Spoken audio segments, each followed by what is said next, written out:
Bom, eu quero fazer uma reflexão com vocês sobre um texto que já usei algumas vezes aqui. Eu vou ler bastante, mas vou falar pouquinho e gostaria de fazer uma aplicação a todos nós. Bom, coloca para mim o primeiro texto, Marcos 16, 15. Marcos, capítulo 16, verso 15. Coloca para mim na tela. Isso. E disse-lhes: ide por todo o mundo, pregai o evangelho a toda a criatura. Quem crer e for batizado será salvo, mas quem não crer será condenado. Feche os seus olhos. Senhor nosso Deus e Pai, em nome de Jesus, eis aqui a tua palavra. Continua falando conosco e usa-me como um canal de bênção, pelo poder do nome de Jesus.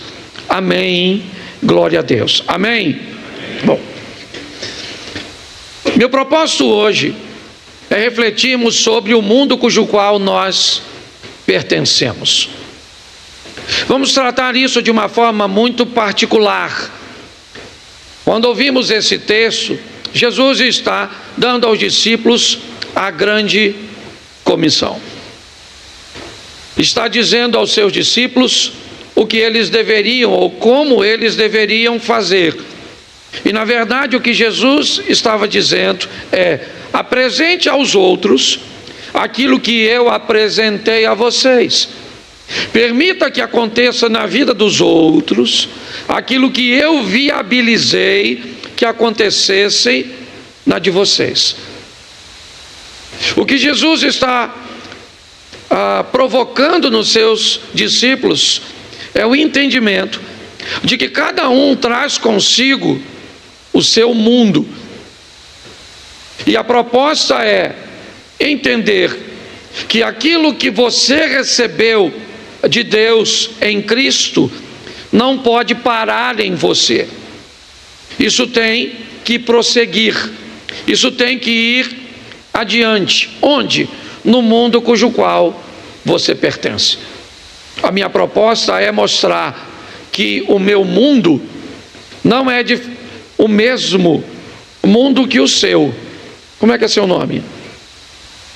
Você? Reginaldo. Edinaldo. Você mora onde, Edinaldo? Ele mora na Figueira. Os amigos do Edinaldo não são meus amigos. Os vizinhos do Edinaldo não são meus vizinhos. Os familiares do Edinaldo não são meus familiares, não são meus parentes. Isso faz com que o Edinaldo tenha um mundo cujo qual ele pertence, um ecossistema, um ambiente onde ele está inserido. E a grande verdade é, mesmo que você seja casado, mesmo que você esteja aí ao lado dos seus pais, existe um mundo que seus pais não pertencem. O mundo da sua escola, dos seus amigos, dos seus colegas. O mundo muitas vezes da sua rede social. Um ambiente que ele é seu, tá certo? Então quando a Bíblia diz, ide por todo mundo, para algumas pessoas realmente eles serão missionários transculturais, irão para outras nações, certo? Farão missões urbanas. Mas a minha proposta é mostrar a você que você é um missionário que precisa conduzir o que você recebeu para o seu mundo. Então ide para o seu mundo e pregai o evangelho, motivando as pessoas a nascerem de novo através do batismo. São os dois textos que nós lemos. Então a pergunta muito simples seria: há quanto tempo você anda recebendo do Senhor a palavra e o poder de Deus para agir no mundo que você pertence? E como anda este mundo depois de 6 meses que você se converteu, depois de 2 anos que você está no Evangelho, depois de 20 anos. O que acontece com as pessoas que muitas vezes não fazem parte, full time, o tempo inteiro do seu mundo, mas passam por ele? Como fica a vida de alguém que viajou com você, que sentou na mesma mesa, que almoçou, que teve algum contato com você e naquele momento ela é inserida no seu mundo? Como esses ambientes ficam? Ou será que não? A sua postura é: encontrei o Evangelho que mudou a minha vida e isso para mim basta, para mim é o suficiente, e que cada um se vire. Bom, se essa é a sua visão, isso é um pouco complicado.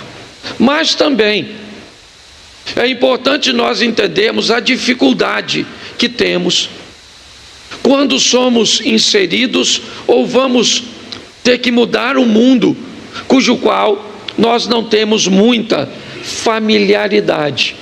Então eu separei alguns textos e eu quero que coloque Atos 10, o verso 14, e depois nós vamos voltar em Atos 9, 13, tá bom? Então Atos 10, 14.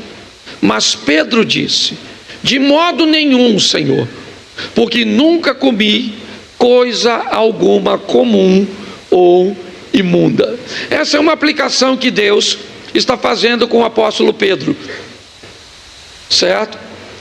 Deus está querendo que Pedro pregue para alguém que não faz parte de seu mundo. É Cornélio, um oficial romano. Ele não é alguém que Pedro acha que merece receber a palavra da salvação. A mente de Pedro não está adaptada para isso. Então Deus vai usar uma ilustração para fazer com que Pedro vá pregar a palavra, vá transmitir a Cornélio aquilo que ele recebeu do Senhor. Mas inicialmente, se dependesse de Pedro, Pedro não iria.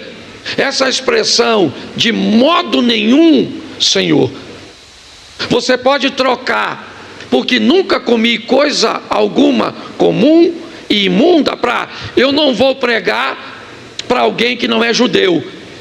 Eu não vou levar a palavra da salvação para esse cara, porque eu acho que ele não merece.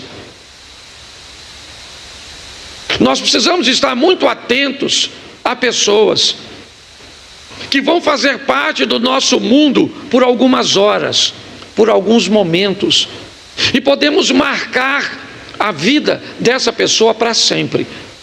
No último domingo desse mês, no dia 29, no fechamento do mês de aniversário da igreja, eu estou trazendo um pastor aqui chamado Samuel Bezerra. Ele é de Pindamonhangaba, em São Paulo. Eu não conheço Samuel pessoalmente. Eu só vi Samuel uma vez pessoalmente, na Assembleia de Deus aqui da Pedreira. Na época o pastor era o pastor Lorival Machado. Meu pai era diácono dessa igreja e me convidou para uma conferência onde pregava o Samuel. Eu vi de longe, não tive acesso, não pude tirar uma foto, não o cumprimentei, mas ninguém influenciou minha vida no Evangelho como ele. Ninguém. A minha vida não. E olha que eu me converti 6 anos depois daquele congresso, daquela conferência. Mas o dia que aquele cara, eu não sei quantas vezes ele veio a Xerém, eu sei que aquele dia a mensagem dele entrou nos meus ouvidos. A maneira com que ele gravava, eu nunca vi ninguém conhecer tantos versículos de cor como Samuel. Ele me inspirou a vida, e eu falei com ele, tem uma semana e pouco, quase 10 dias, que eu não conseguia contato com ele, nem sabia que ele me conhecia. E aí eu tentei explicar, certo? O que tinha, como foi. Então preste atenção, em alguns momentos, 1h30, 2 horas de conferência, eu me tornei alguém participante do mundo do Samuel. Samuel entrou no meu mundo e mudou minha vida para sempre. Porque 1h30, certo? Meia hora, uma palavra, um sorriso, um exemplo, a sua vida pode mudar para sempre. Quando você encontra com alguém, certo? Que está exercendo a função de mudar o mundo cujo qual ele faz parte. É assim que funciona. Mas isso não é fácil. Você está vendo Pedro? Pedro está dizendo que não está afim de falar com Cornélio. Vamos voltar um pouquinho, capítulo 9, verso 13, ainda de Atos. Coloca, por favor, Atos 9, 13. Isso. Respondeu Ananias: Senhor, certo? De muito ouvi acerca deste homem, quantos males tem feito aos teus santos em Jerusalém. Verso 14. E aqui ele tem poder dos principais sacerdotes para prender a todos que invocam o teu nome. Ananias está recebendo a missão de pregar para Paulo. Olha só, e o que Ananias está falando com Deus? Senhor, eu não estou conseguindo entender. Esse cara não pertence ao nosso mundo. Ele é a oposição. Ele tem autoridade, ele tem poder para me prender se eu for lá pregar a tua palavra para ele. Eu não estou conseguindo entender. Porque muitas vezes nós ficamos deslocados quando Deus nos leva para um ambiente diferente, hostil, inóspito. Quando começa a aparecer na nossa vida pessoas que nós olhamos e pensamos assim: eu estou no lugar errado. Não que às vezes algumas pessoas não estejam, mas muitas vezes, quando pessoas passam pelo nosso mundo, elas têm que levar de nós aquilo que nós recebemos de Deus. Então é importante que você olhe e diga: o meu mundo está meio bagunçado. Eu venho para a igreja no domingo, recebo de Deus, vou trabalhar amanhã, tá certo. Mas pastor, o senhor está querendo dizer que eu tenho que transformar a minha igreja num púlpito? Chegar lá agora amanhã e sair pregando? Não. É importante você entender os 2 textos que eu usei. Preste atenção. Deus fala com Pedro e fala com Cornélio. Deus fala com Ananias e fala com Paulo. Então é importante que você fique atento ao que Deus está querendo fazer através de você no ambiente cujo qual você pertence. Mas também muito cuidado, porque você tem a oposição a tudo isso, a Satanás, que costuma causar confusão entre você e a pessoa cuja qual Deus pretende mudar, para criar um distanciamento entre nós. Então, quando você estiver vivendo conflitos e confusões com algumas pessoas, perguntem a Deus se não é exatamente essa pessoa cuja qual você foi chamado para apresentar o Senhor. Então eu vou te mostrar 2 textos que já usei aqui. João capítulo 4, 4. João 4, 4. Você pode ler para mim? E era-lhe... Repita de novo. Não, volta só o 4 mesmo. Mais uma vez só para você... e era-lhe necessário passar por Samaria. Jesus está saindo da Judéia para a Galiléia e era-lhe necessário passar por Samaria. Não necessariamente. E mesmo que fosse necessário passar pelo território de Samaria, não havia nenhuma necessidade de entrar na cidade. Dava para passar por Samaria, território samaritano, sem ter contato com os samaritanos. Mas qual era o problema? O problema é que Jesus veio salvar. Ide por todo mundo. Todo aquele que crê e for batizado será salvo, certo? E o que não crê será, então presta atenção, todo aquele. E isso também inclui os samaritanos. Qual é o problema desse texto? É que os discípulos de Jesus não pertencem àquele mundo. O mundo dos samaritanos é um mundo diferente para os judeus. Eles comem coisas que os judeus não comiam. Eles eram liberais com coisas, com postura, com posicionamentos que os judeus reprovavam. Então preste atenção, inevitavelmente para os samaritanos, ter um judeu pregando para eles não era muito agradável. E Jesus também queria alcançar Samaria.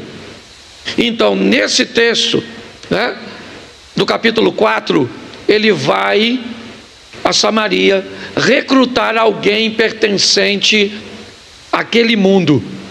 Jesus vai conversar com a samaritana no poço de Jacó e vai conversar com ela algo bem interessante, certo? O verso de número 15, olha o que diz, João 4,15. Disse-lhe a mulher, Senhor, dá-me desta água para que eu não tenha, dá-me dessa água para que eu não mais tenha sede, nem precisa vir aqui buscá-la. Preste atenção, essa é a expressão do poço, ok? Eu separei um texto, Provérbios, diz assim: como na água o rosto corresponde ao rosto, assim o coração do homem ao homem. Jesus vai ter um encontro com essa samaritana no capítulo 4, passando por Samaria. Quem é esta mulher? Essa é uma mulher de um estilo de vida reprovado, não apenas para judeus, mas provavelmente até por samaritanos. O estilo de vida dela não era dos melhores. Jesus encontra com ela no poço. O que ela estava indo fazer? Tirar água. Era isso. Qual é o problema? Ela tem um problema quando vai tirar água. Provérbios nos diz que na água você vê o que ela está refletindo. Então, alguém aqui já tirou água no poço? Me ajuda aí. Isso. Lembra? Quando você colocava o rostinho no poço para botar lá a cacimba, não sei com que você pegava, o baldezinho, o que aparecia lá? A sua imagem. Todas as vezes que aquela mulher ia buscar água, ela tinha que dar uma olhada em quem? Nela mesma.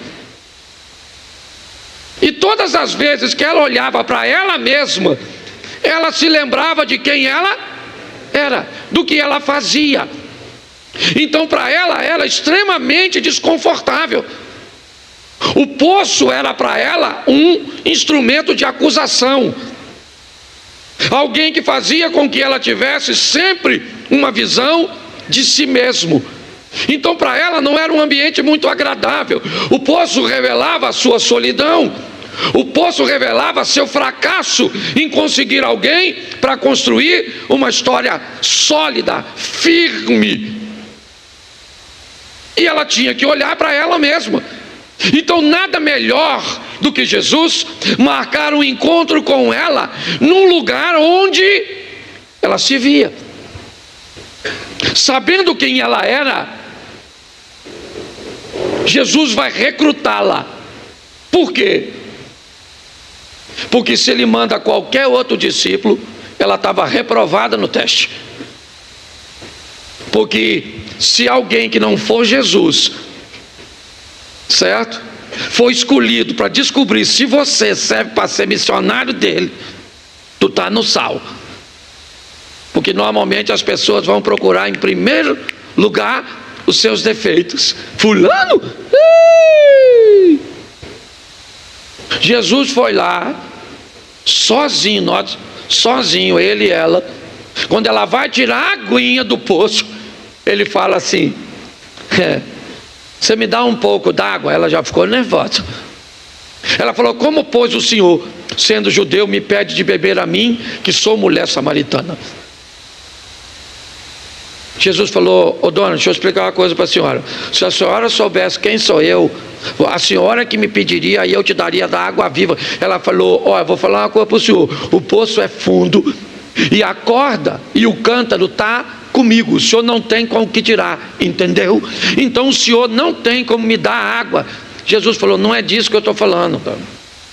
Quem beber desta água torna a ter sede, mas quem beber da água que eu lhe der, nunca mais tem sede. É obviamente que ele não está falando de hidratação, né, gente? Certo? É obviamente que quem beber daquela água do poço vai continuar precisando tomar todos os dias para se hidratar. Ele está falando de realização, de felicidade, de paz, de um encontro onde você não depende mais de coisas externas para ser feliz.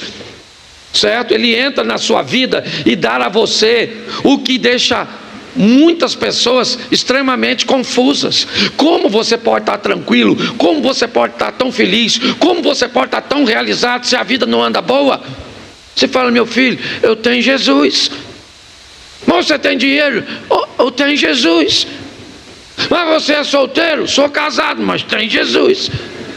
Mas você tem filho? Tem uns 4, mas tem Jesus. Você tem sogra? Tem, mas tem Jesus. Você está desempregado? Eu estou, mas eu tenho Jesus. Pare e pense. Jesus está se apresentando a ela e dizendo: se eu te der a água que você está procurando, ela não cabe no cântaro, ela não está no poço. Mas ela não está entendendo, até porque isso não faz parte do mundo dela. Ela não tem obrigação nenhuma de entender, gente. Para ela está tudo muito confuso. Primeiro, um judeu quebrando o protocolo e conversando com ela. Segundo, pedindo água para ela. E agora começa a falar que quem tem água é ele, sem ter nada. Ela falou: esse cara não bate muito bem da cabeça. Mas quando Jesus disse: você nunca mais vai ter sede, o que ela pensou? Me ajuda aí. É agora que eu nunca mais volto nesse poço. É agora que eu nunca mais quero vir nesse lugar que me diz sempre quem eu... Isso, porque todas as vezes que um ambiente revela mesmo quem você é, fica ruim para tu. É ou não é? Fica ruim, porque você não tem mais como, né, enganar. Quando Jesus diz isso, ela diz: Senhor, me dá pois dessa água aí, para que eu nunca mais volte aqui para pegar, que eu não gosto desse poço não. O poço era ruim, sim ou não? Claro que não. Quem era ruim? O poço precisava mudar alguma coisa? Quem precisava mudar era quem? Mas nós achamos que quem precisa mudar? Os outros. Porque fala sério, quem precisa mudar, a senhora ou seu marido? Quem precisa mudar, você ou seus pais? Quem precisa mudar? Fala sério, você já nasceu pronto. Quem precisa mudar são os Porque na hora de olhar para nós a coisa não é muito agradável. Então Jesus disse para ela: já que a senhora não está entendendo, faz o seguinte, vai lá e chama o seu marido agora. Ela falou: ó, para falar a verdade, um negócio com o senhor aí, hein? Eu não tenho marido não. Eu não tenho marido não. Jesus falou: eu sei, porque você já teve 5 e está com um que nem é seu, está dividindo. Amante. Como é que Jesus escolhe uma pessoa dessa? Você queria uma pessoa dessa sentada assim do seu lado agora? Com a vida toda torta? Provavelmente não, né? Você gostaria de uma pessoa com um passado desse, dirigindo a igreja cuja qual você pertence? Pare e pense, todo mundo tem passado, irmão. E muita coisa do nosso passado nós temos vergonha. Mas Deus não está muito preocupado com o nosso passado, porque para o nosso passado Ele tem o sangue de Cristo. Ele está preocupado com o nosso futuro, se nós estamos a fim de viver tudo aquilo que Ele tem para nós. Então pare de se preocupar com o que você já fez e comece a prestar atenção no que você está fazendo e no que você vai fazer. Ah, mas as pessoas me condenam. Dane-se, dane-se, dane-se, dane-se. Certo? Nós precisamos seguir. Jesus agora está conversando com ela, e o que ele diz para ela? Chama seu marido. Ela falou: eu não tenho marido. Ele disse: eu sei disso, porque você já teve 5 e o que você tem não é. Ela falou: eu vejo que o senhor é profeta, hein? Sabe da minha vida. Eu não sei quem o senhor é, mas o senhor sabe quem eu sou.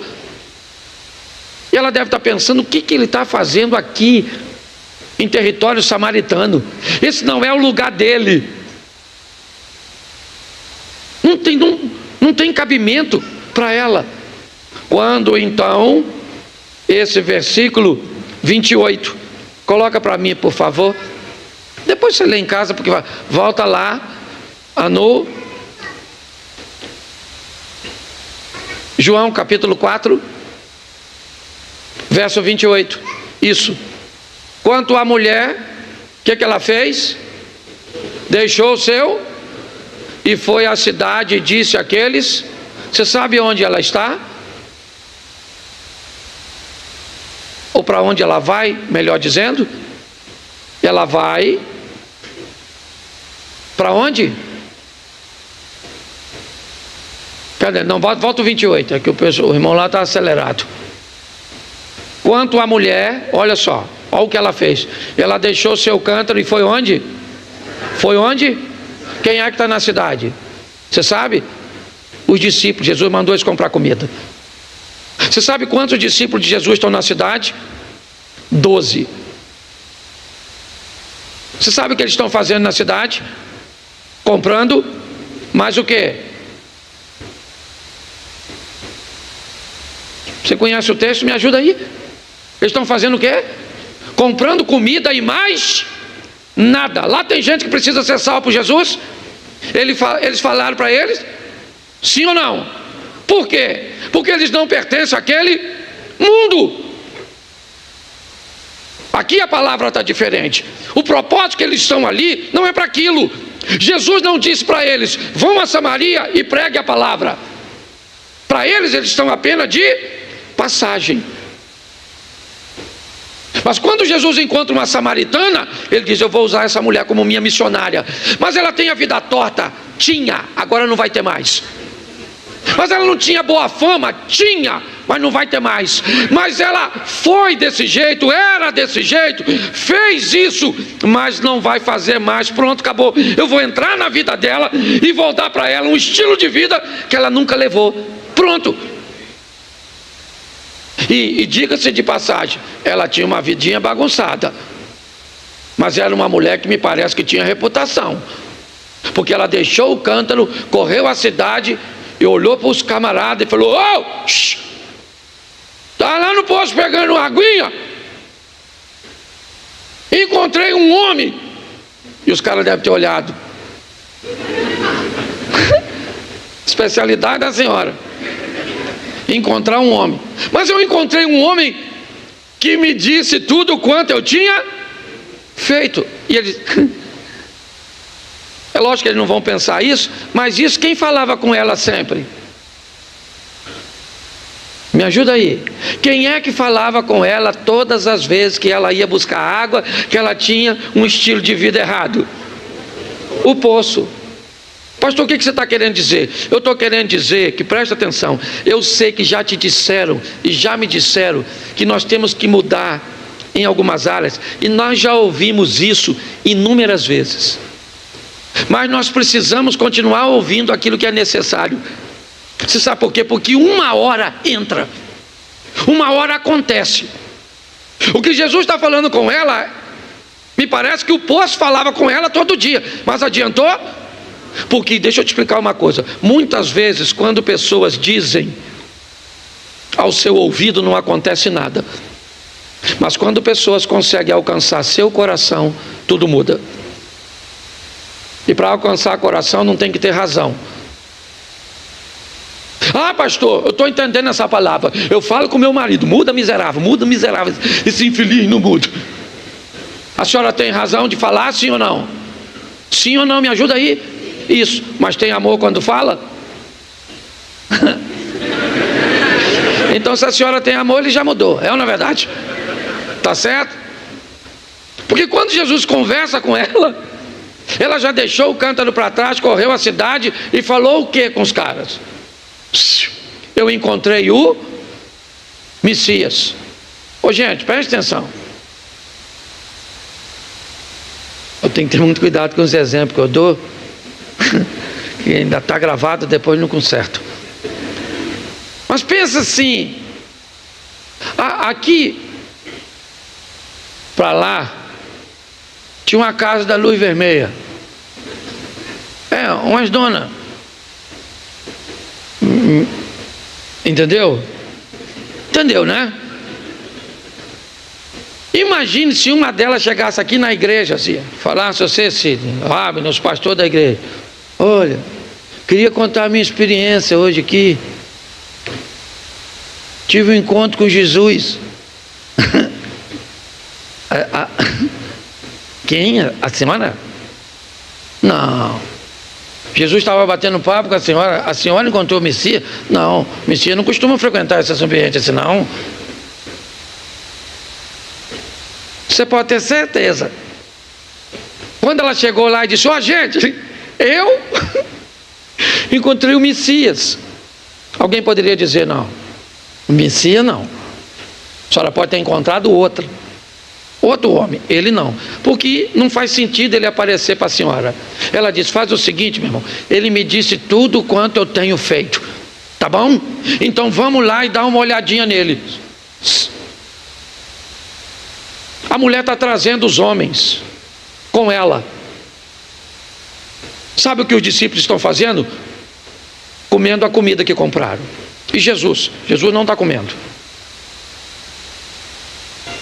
Ele está quieto olhando os discípulos que foram em Samaria e trouxeram comida.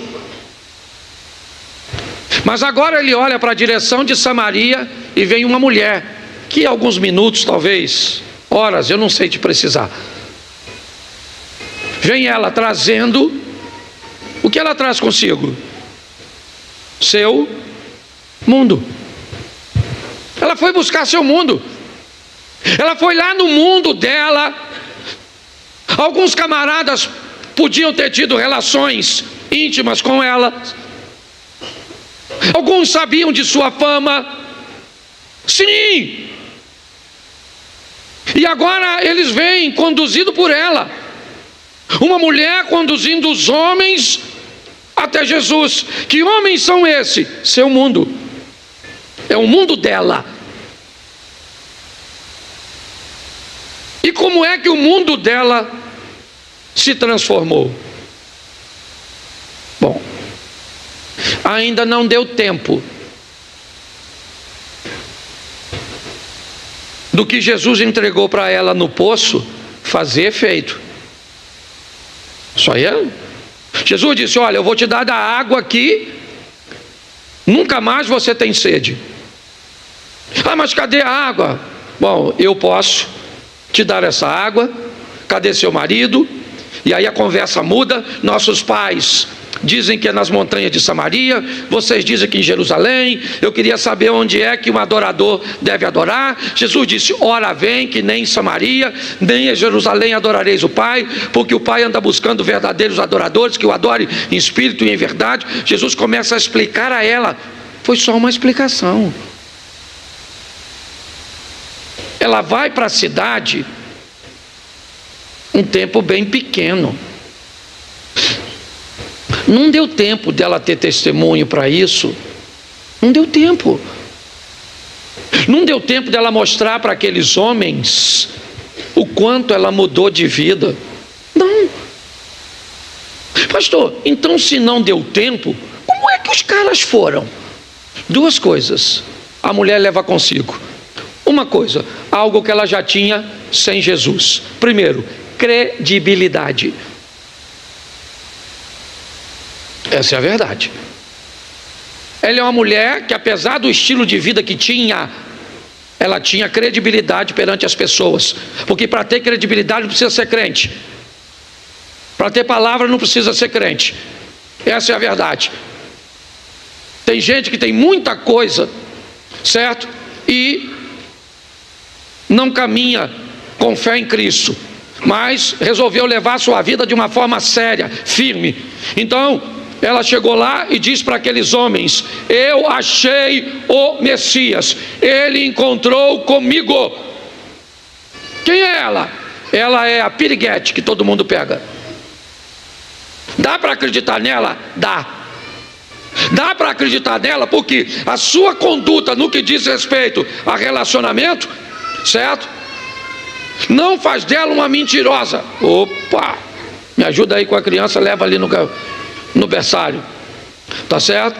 Então, você consegue entender isso? Apesar de ser alguém com uma vida inadequada, aqui ela é alguém que tem uma conduta. Quando ela chega lá, ela diz para os homens, primeiro, ela tem credibilidade, mas ela também conta a seu favor com o poder de Deus. É isso. Credibilidade e poder de Deus. Tem gente que tem o agir e o mover de Deus, o Senhor é com ela, mas ela não tem credibilidade. Seu mundo não muda, não porque ela não tem fé. Ela tem fé, mas não tem crédito, não tem testemunho, certo? E pessoas, lembra, a Bíblia diz: errais por não conhecer as Escrituras e o poder de Deus. Nós precisamos entender isso. Ao olharmos para isso, o que vemos é essa combinação. A mulher diz: achei o Messias, e o poder de Deus age. Credibilidade, ação. Os homens estão vindo com ela agora. Pedem para Jesus ficar. Jesus fica 3 ou 4 dias com eles. Eles chamam a mulher e dizem o quê? No começo nós acreditamos por causa da tua palavra, mas agora nós não precisamos mais da tua palavra, porque temos com ele nossas próprias experiências. O texto termina aqui, mas ele permite imaginar. Eu fico imaginando se fosse eu. Qual seria o lugar que aquela mulher mais apreciaria depois daquela ocasião? Pensa. Qual? Por quê? Se fosse você, você gostaria de voltar ao poço todos os dias, sim ou não? Então me diga por quê. Porque foi no... Isso. Foi no poço. O lugar que ela não queria ir, que ela disse para Jesus: eu não gostaria de voltar aqui, me dê para que eu nunca mais volte no poço. Agora era um lugar que provavelmente ela tinha prazer de estar, porque Jesus foi embora, mas o local do encontro permaneceu lá. Samaria foi mudada, transformada por alguém que pertencia àquele mundo. Eu não vou para sua casa mudar seus familiares, você não vai vir para a minha para mudar os meus. Fé sem credibilidade não vai ser suficiente. Credibilidade sem fé também não. Às vezes, pessoas têm mais facilidade de mudar o mundo que elas não pertencem do que o mundo que ela é pertencente, porque ninguém sabe que ela é. O grande valor da mudança, né, e nós vamos ver isso no próximo texto, é exatamente esse. É essa direção que nós precisamos obter. E aqui, coloca para mim, por favor, Marcos, capítulo 5, verso 8. Marcos 5, 8. Porque Jesus lhe dissera: espírito imundo, sai desse homem. Preste atenção. Agora é Decápolis, a terra dos gentios. Os discípulos também estão lá, os mesmos que estiveram em Samaria. Só que Jesus agora não quer conversar com o samaritano, é com gentio, não judeu. Jesus vai para lá e encontra um homem que está endemoniado. E Jesus disse a esse homem: espírito imundo, sai dele agora. Por quê? Porque eu quero ele. Eu vou usá-lo. Mas ele é um mendigo, louco, nu, desequilibrado. Tem alguma coisa de errado? Como assim? O senhor vai usar esse homem? É esse homem que eu vou usar. É esse cara. Pronto, acabou. Eu tenho poder para transformar ele. Eu queria mudar Samaria? Tá bom. Porque ninguém estranha, gente. Você vai estudar a Bíblia, está lá. Se é o primeiro escritor, escreve para um grupo de pessoas. O segundo, escreve para outro. O terceiro, escreve para outro. Um é para pregar para judeu. Outro é para pregar para gentio. Ninguém estranha isso quando vai estudar.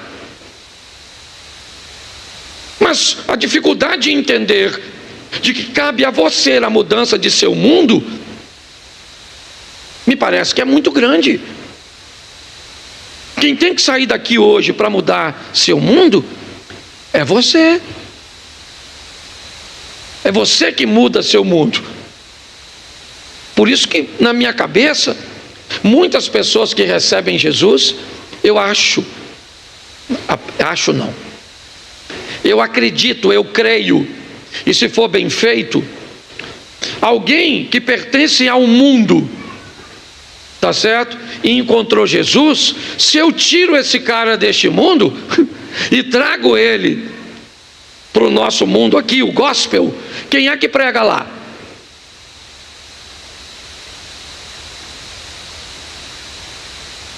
Há um tempo atrás eu falei isso com um amigo. A esposa dele é famosa e canta num ambiente, e ela se deu como convertida, tá certo? Isso a gente não questiona. Mas aí ele tem um sonho de que ela pare de cantar no ambiente secular e venha cantar na igreja. Parece bonito, sim ou não? Sim ou não? Aliás, foi isso que nós sempre fomos ensinados. Se converteu, sai de lá e vem para cá. Mas aí eu pergunto a você: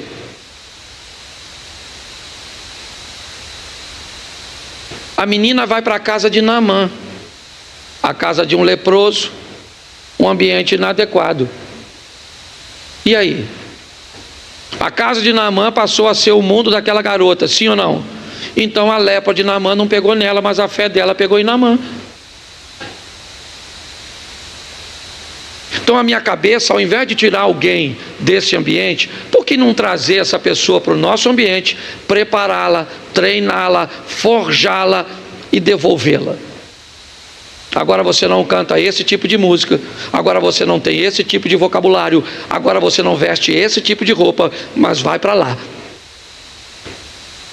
Vai para lá, certo? E mostre lá o que o Senhor fez por você aqui. Olha só, este homem, certo? Jesus vai lá e diz: espírito imundo, sai dele Agora, verso 19, ainda de Marcos 8. Vamos lá? Isso. Jesus, porém, bota o 18, para o pessoal entender o que está acontecendo. Ao entrar Jesus no barco, suplicara o que fora endemoniado, ok? Que o deixasse estar com ele. Fora. Ele andava pelado, agora está vestido. Andava como um louco, agora está são. Jesus está com ele, tá certo? E Jesus diz para ele: eu estou indo embora. Ele então suplica a Jesus, certo? Me deixa ir com o Senhor, me leva contigo, me tira daqui, me leva para a igreja, me leva para esse ambiente. Eu quero entrar nesse barco, eu quero ficar com você aqui, Jesus. Olha o que Jesus diz para ele, verso 19. Jesus, porém, não lhe permitiu. Jesus disse: não, eu não vou levar você no meu barco. Mas ordenou: vai para onde? Vai para teu mundo, vai para a tua casa, vá para os teus e anuncia-lhes tudo o que o Senhor, olha só, anuncia tudo o que o Senhor fez ou te fez e como teve. Presta atenção. Gente, Jesus muda normalmente os piores primeiro. Por isso que o apóstolo Paulo, me parece que ele descreve como sendo um dos maiores pecadores. Porque preste atenção, ao invés de chegar em Samaria e mudar uma mulher legalzinha, ele pega a samaritana com aquela vida. Ao invés de chegar no território de Gadara e pegar alguém direitinho, ele pega o cara nu, que atacava as pessoas. E olha o que ele diz para esse cara agora vestido, dizendo para ele: vai para a tua casa, cara, vá para os teus, anuncia, mostra para eles, certo? Como o Senhor teve compaixão de ti e como Ele teve misericórdia de você. Porque aí as pessoas vão olhar e vão dizer: cara, se Deus fez isso com essa pessoa, o que Ele não pode fazer comigo? Só tem um problema, irmãos. Tanto a samaritana quanto esse indivíduo, o que eles pregam para os outros mudou a ele primeiro. Entendeu? Não adianta pregarmos um evangelho que mudou todo mundo, menos a nós mesmos. Não, Jesus Cristo salva, Jesus Cristo liberta, o Senhor pode fazer grandes coisas na sua vida, tá bom, tá jóia. Você vem para o meu mundo,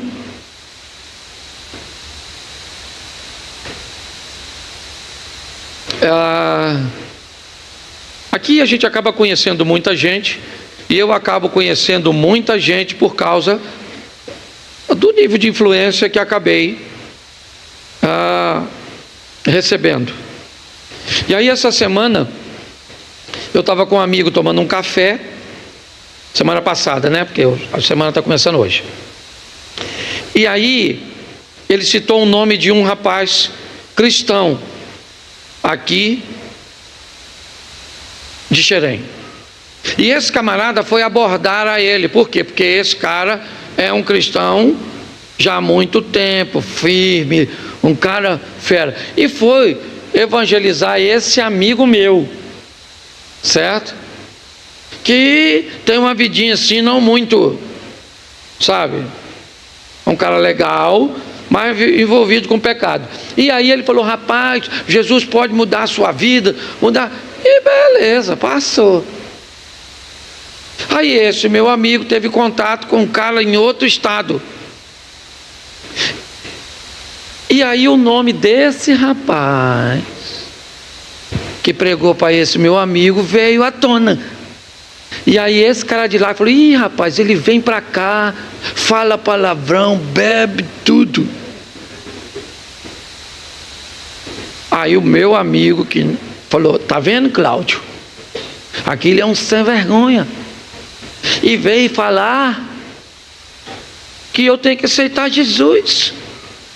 O que você acha? Eu falo, eu acho que isso vai dar uma confusão no inferno entre você e ele, porque ele não vai porque vive na hipocrisia, você não vai porque tem esse estilo de vida.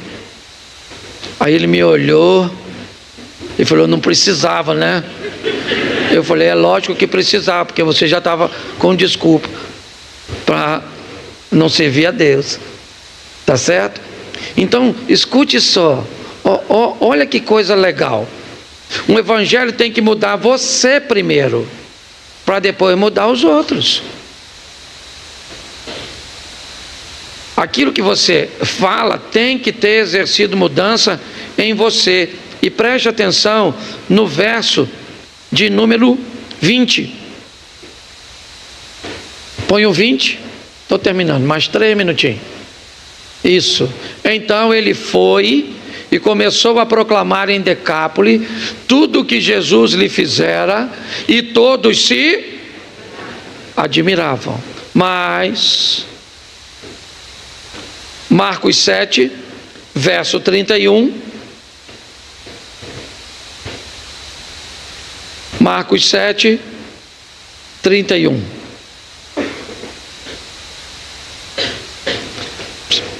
Pode voltar para o 20, por favor? Capítulo 5, verso 20. Só para que eles consigam entender.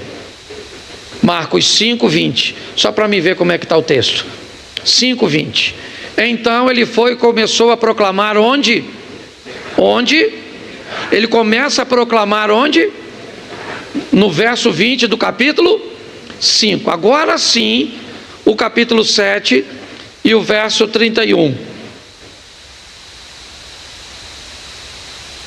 Isso.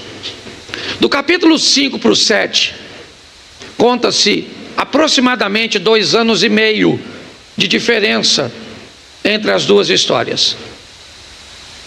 Aproximadamente 2 anos e meio depois de Jesus ter ido lá em Decápolis, ter dito a ele, vá para a tua casa, para os teus, ele começa, como nós lemos, capítulo 5, verso 20, em Decápolis. 2 anos e meio depois, aproximadamente, o verso 31 do capítulo 7. De novo, retirou-se Jesus das terras de Tiro e foi por Sidom até o mar da Galileia, atravessando o território de Decápolis. 2 anos e meio depois, Jesus volta, certo? No território de Decápolis. E aí então, capítulo 8, e a gente encerra aqui. Verso 1. 8:1.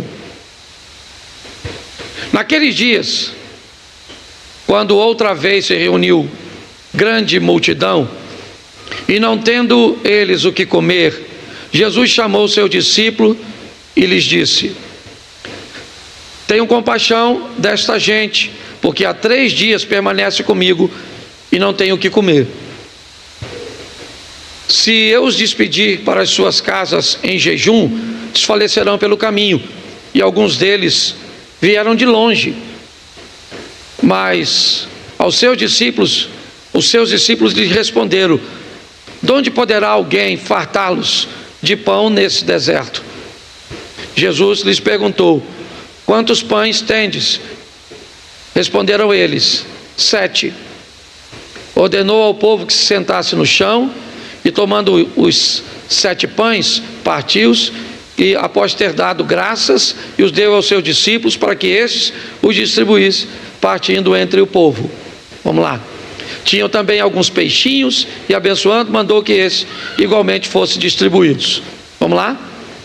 Comeram e se fartaram dos pedaços restantes, né? Recolheram 7 cestos. Vamos lá. Eram cerca de quê? Então preste atenção. O verso 31 diz que Jesus volta a Decápolis, o mesmo lugar de Marcos 5, 20, onde o gadareno, ex-endemoniado, agora missionário, começa a pregar a palavra. 2 anos e meio depois, Jesus volta, o 7, certo? 31. voltando por termo de Tiro e de Sidom, ele entra no território de Decápolis. No capítulo 8, vai acontecer a segunda multiplicação dos pães, onde a primeira foi Tábita, ou ao lado de Cafarnaum, onde Jesus pega os 2 pães, né, ou os 5 pães e 2 peixes, distribui e sobram 12 cestos, simbolizando o ministério de transformação do mundo judaico, as 12 tribos de Israel, incluindo até os samaritanos, que mesmo que não gostassem, eles pertenciam. Mas agora, Jesus vai além. Aqui ele vai à terra dos gentios, Decápolis, a cidade pagã. Lá não tem comida para eles. Lá o porco é elemento de sacrifício a deuses pagãos. Jesus chega lá através de um ex-endemoniado e 2 anos e meio depois volta, pega 7 pães e alguns peixinhos que não foram contados, multiplica e sobra 7 cestos, simbolizando, certo, as nações pagãs daquele lado. O texto diz que quando Jesus volta 2 anos e meio depois em Decápolis, tem cerca de 4.000 homens, sem narrar mulheres e crianças. E quem foi que ficou em Decápolis para mudar Decápolis? O ex-endemoniado, um cara só. Ele começa em Decápolis o que Jesus começou na Galileia.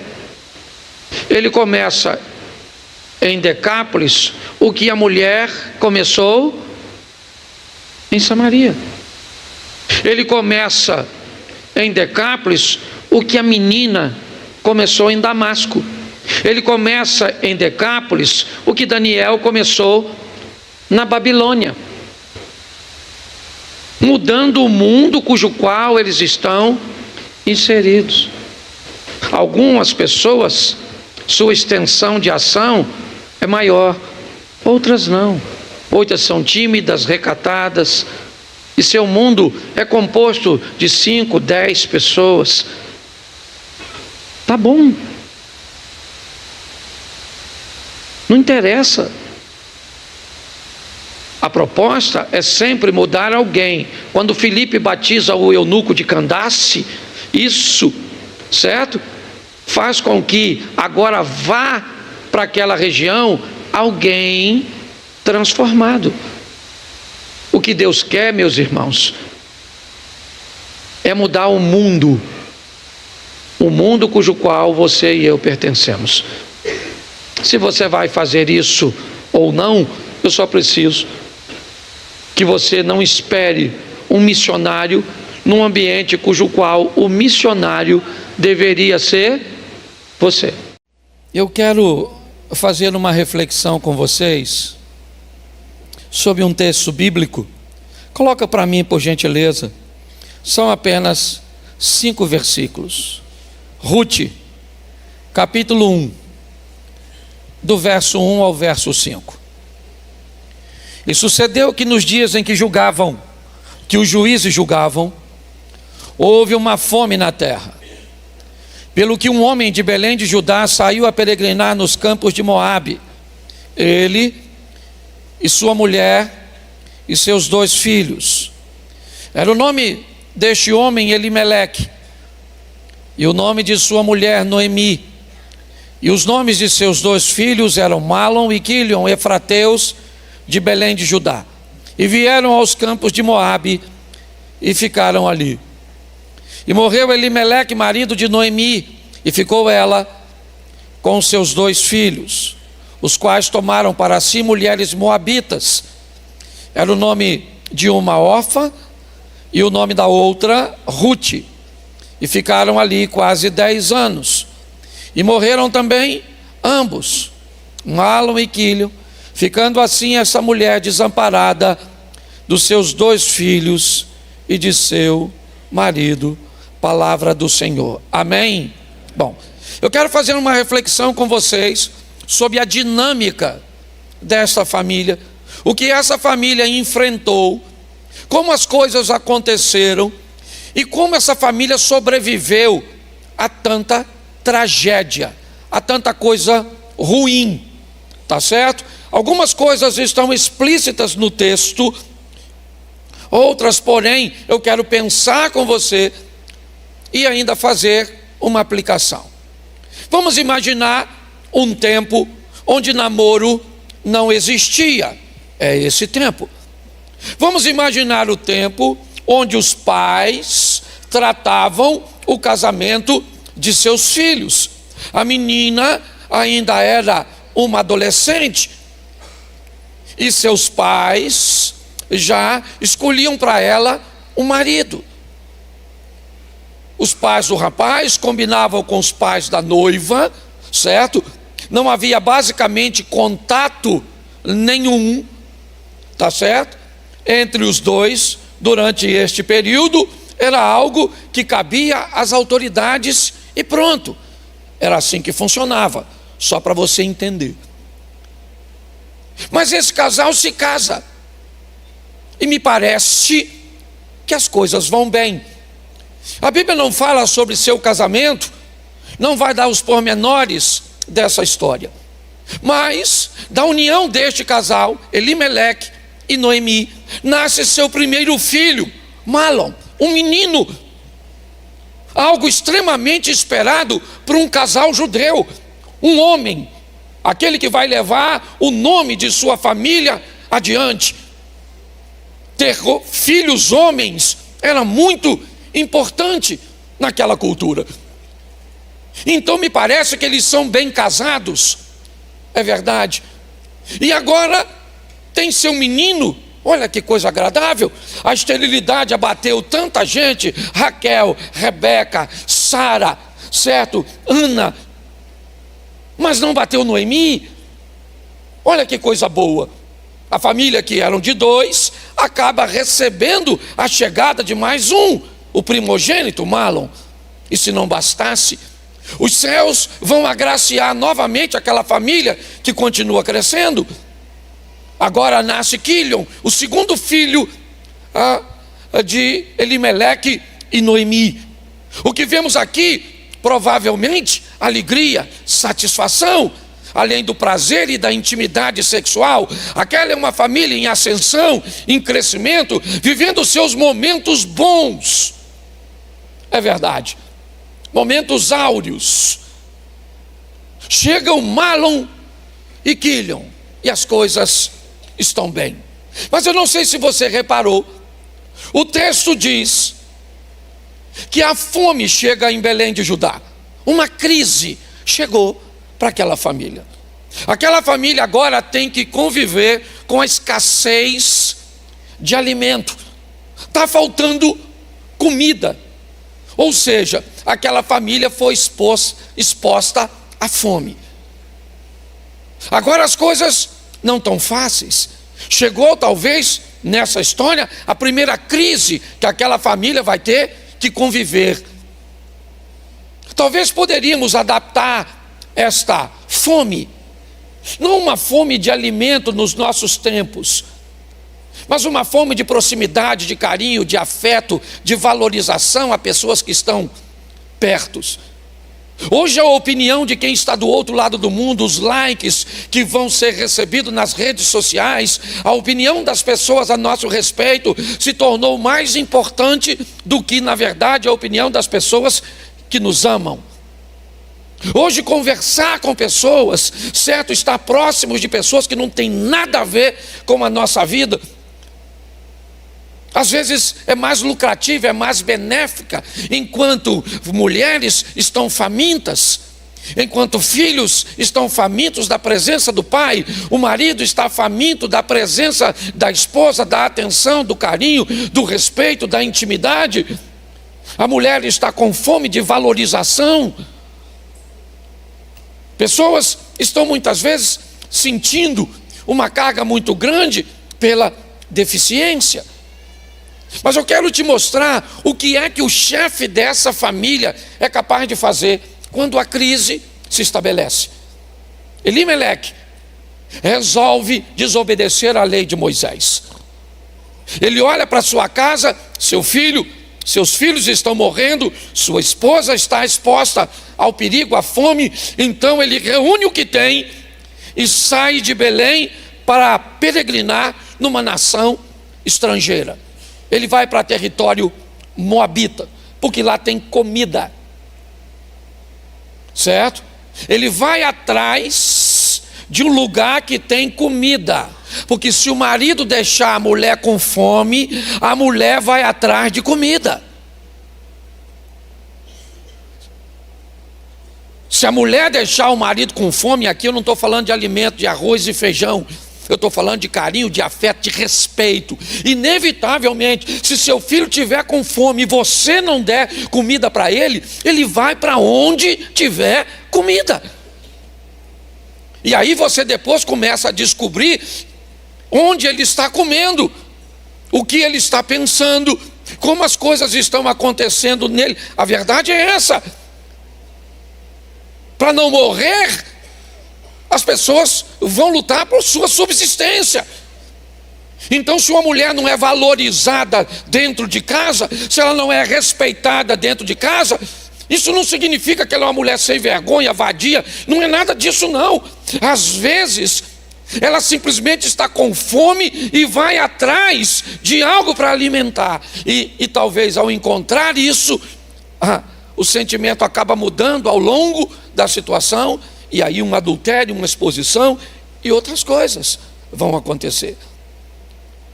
Elimeleque é alguém. Onde é que tem comida? É no território moabita.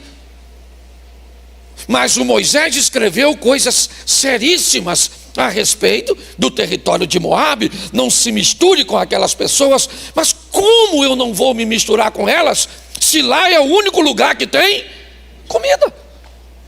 Se lá é o único lugar que pode me ajudar nesse momento de perigo? Olha só, nem sempre seu filho vai porque quer. Não, às vezes ele vai porque ele é órfão de pais vivos. A mulher é viúva de um marido vivo.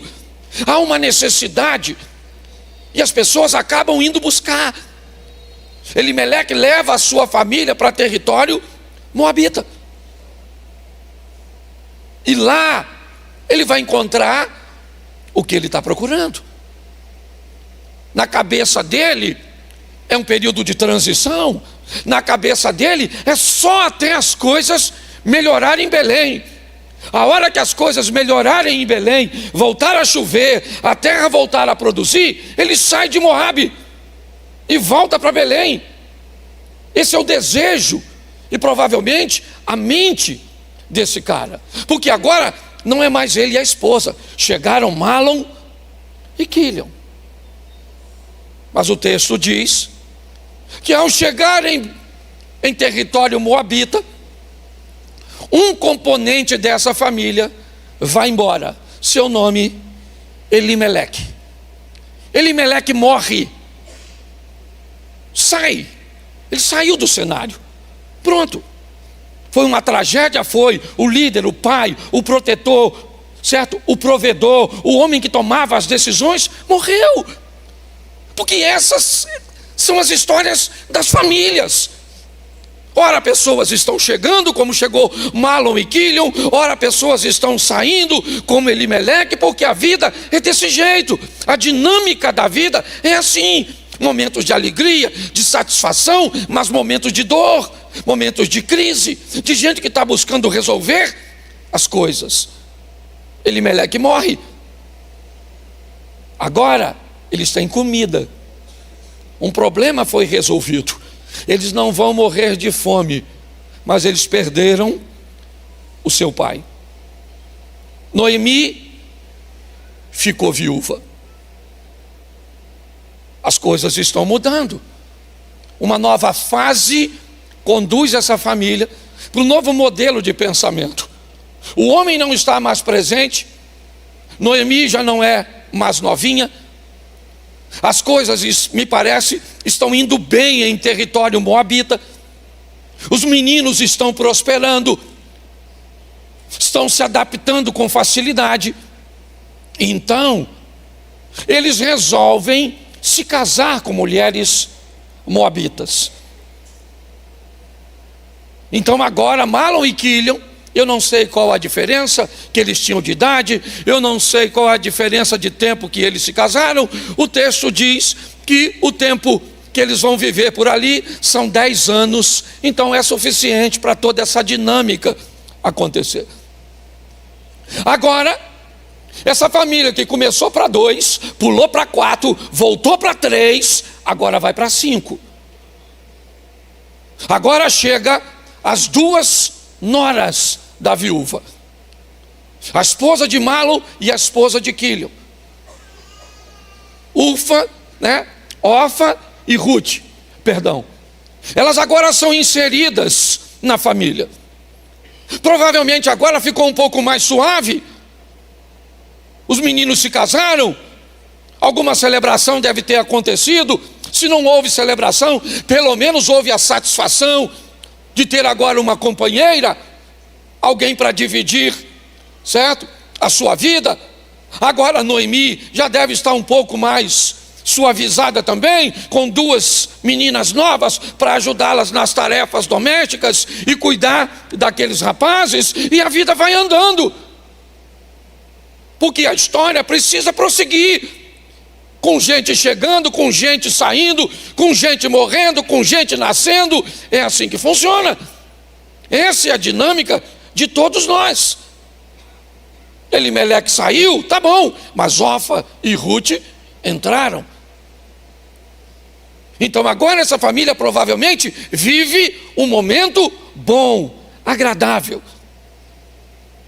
Finalmente parece que as coisas estão melhorando. Mas chegou a hora de sair mais 2. Agora morre o Mahlon e o Quilion. Os 2 rapazes morreram.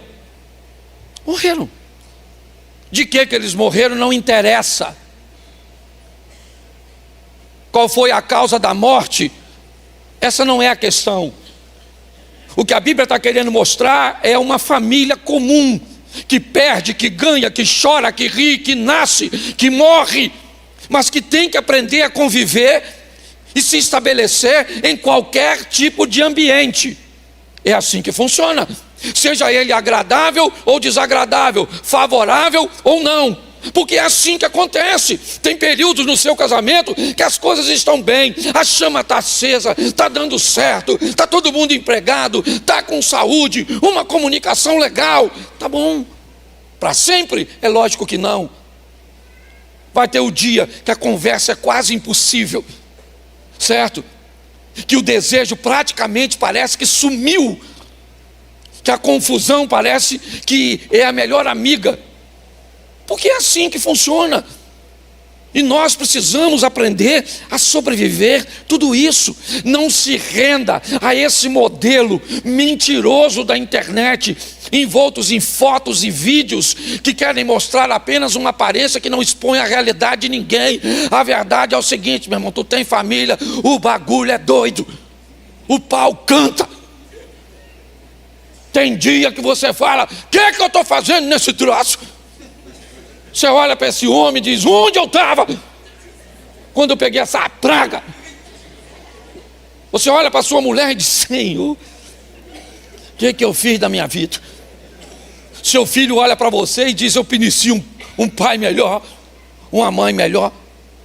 Você está rindo, mas é sério. A dinâmica, ela vai mudando. Agora morreu os 2 caras. Agora a família volta para 3.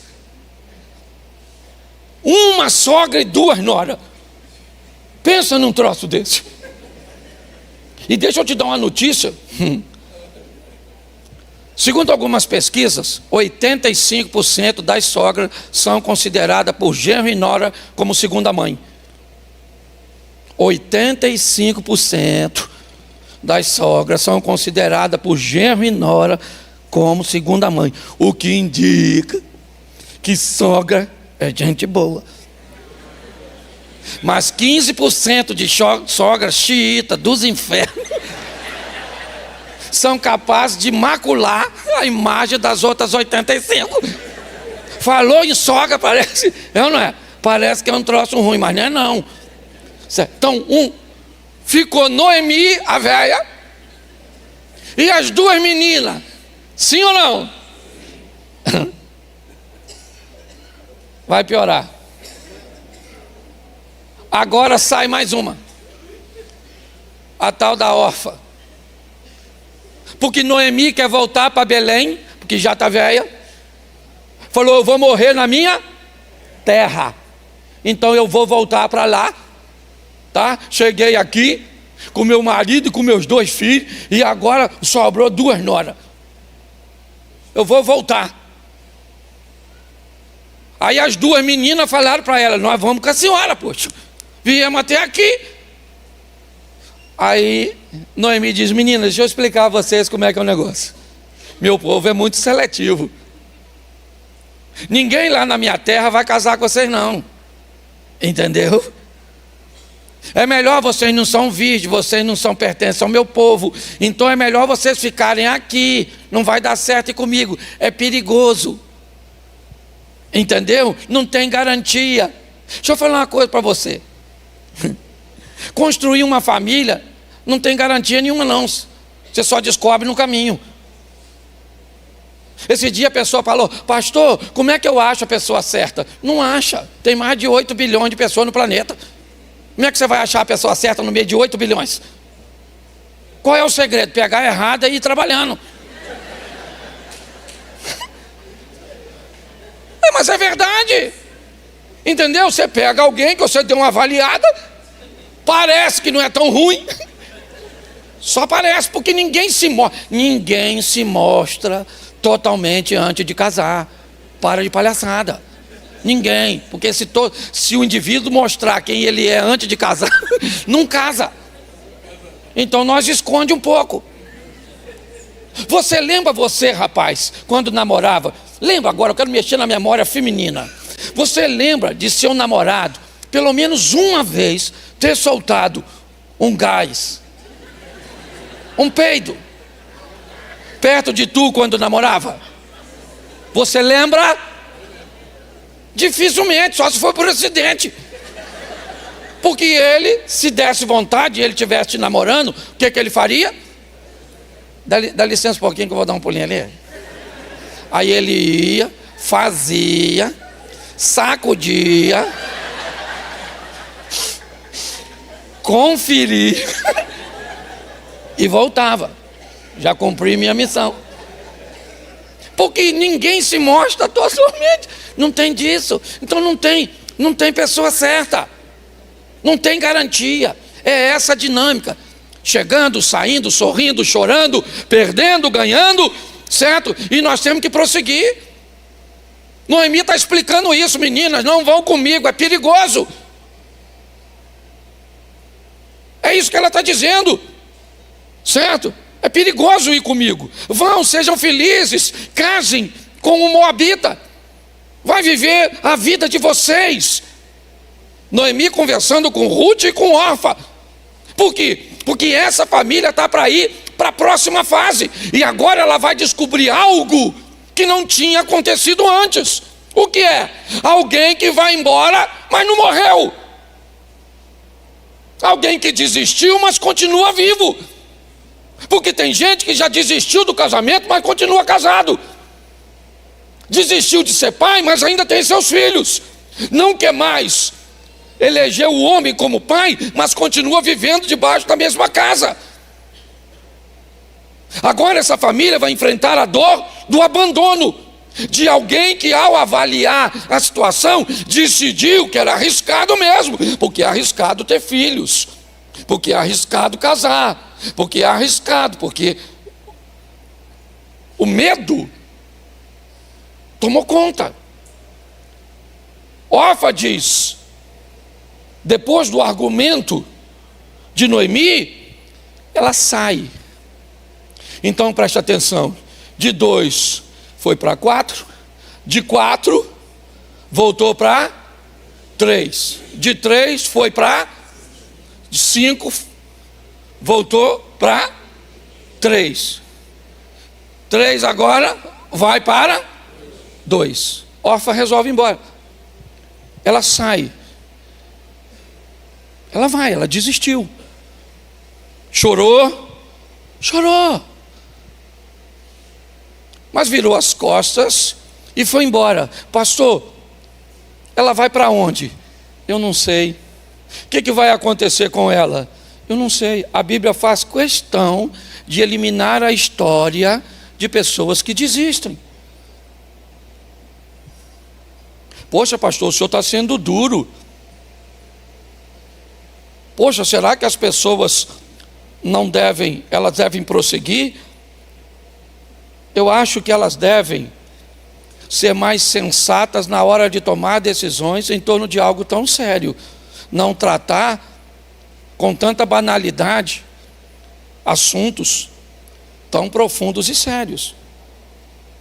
Orfa olhou e disse: eu vou embora. Então sobrou quem? Noemi e Ruth. Agora Noemi vai tentar convencer Ruth a tomar a mesma decisão que Orfa. Volta, Ruth. Pega o exemplo da outra menina e vai embora, filha. E comigo é muito arriscado. Ir para a minha nação é muito arriscado. A Noemi não vai ter sucesso com Ruth, porque Ruth aprendeu coisas que Orfa não aprendeu. Orfa morou na mesma casa, morou pelo mesmo tempo, conviveu com Noemi, com Elimeleque, com Malom e com Quilion, e também conviveu com Deus.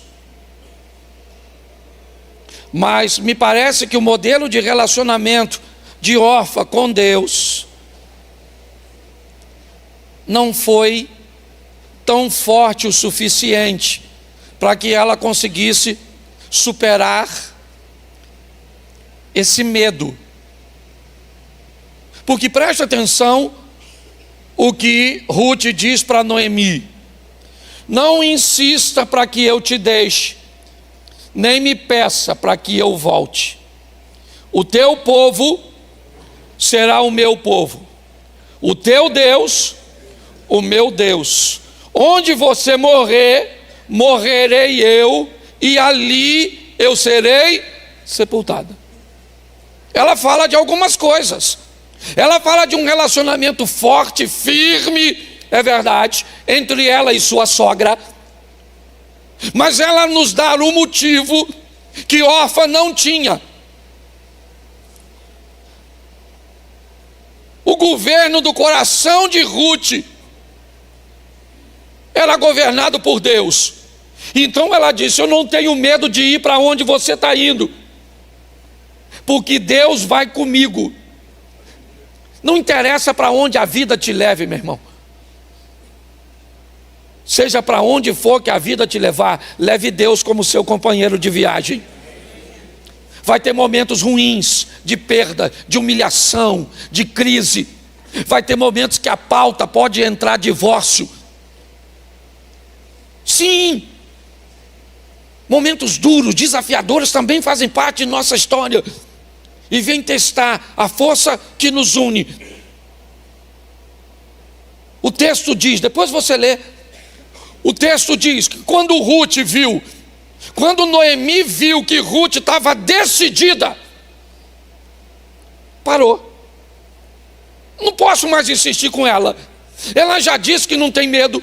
Ela já disse que Deus vai dar vitória a ela. Então eu vou levar essa menina comigo. E agora as duas vão embora. Ruth e Noemi.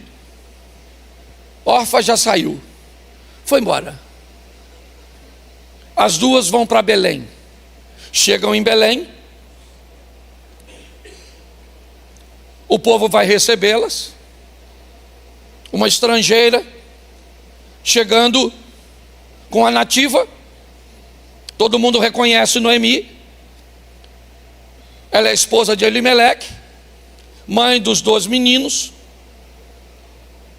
E o povo vai até ela, principalmente as mulheres. Olha aí, quem voltou? Voltou Noemi. Noemi disse: ô, me chama desse nome mais não. Meu nome a partir de agora é Mara. Eu estou amargurada mesmo, porque eu saí daqui com meu marido, meus 2 filhos, e voltei só com a nora. Deus descarregou contra mim a sua mão. Preste atenção no que essa mulher está falando. A frase dela, o texto dela, fala de sua dor. Algo que as pessoas não estão muito afim de saber não, meu irmão. Essa é a grande verdade. As pessoas querem conviver com a sua glória, com o seu carrão, com a sua vida boa. Quando as coisas ficam ruins, eu fiz hoje um casamento agorinha mesmo, e eu falei, durante o casamento, eu falei: olha, pouquíssimas pessoas que estão com vocês nesse momento vão estar com vocês quando o bicho pegar. Essa é a grande verdade. Quando as coisas ficarem ruins, porque ficam. E nós temos que aprender a lidar com isso. Agora as 2 chegam. Noemi diz o que está no seu coração, e as 2 vão morar juntas. O que é que elas precisam? E o que é que elas são? Uma família. Só sobrou as 2, mas as 2 se mantêm unidas, juntas. Uma vai ficar com o serviço doméstico, outra vai se apegar à cultura da lei e vai catar os restos do Ceasa. Entendeu? O que sobrar, aquilo que fica, né? Que não é comercial, aquelas espigas que ficaram defeituosas, a lei fazia com que as pessoas deixassem isso para trás, para que pessoas como essas pudessem sobreviver. Mas elas estão lá, meu irmão. Talvez a vida de Ruth seria muito melhor em Moabe.